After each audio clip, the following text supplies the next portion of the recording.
তা আমাদের তো মোটামুটি সবার দিনটা ভালো চলছে না? হ্যাঁ? তা সবার তো পড়াশোনা ঠিকঠাক চলতেছে? আহ, আসিফ, তোমার পড়াশোনার অবস্থা ভালো? তুমি?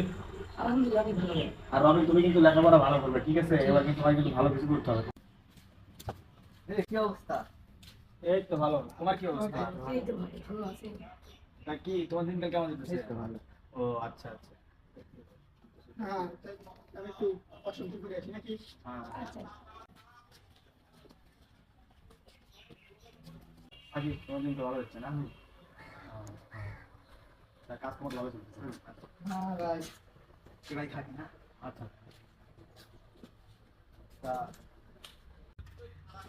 তাহলে ভাই থাকেন, বাসায় যাই। হ্যাঁ ভাই, আমরা বাসায় যাবো। চলো। আর চলো। কি রে? এখানে তোমার ফোন ছিল?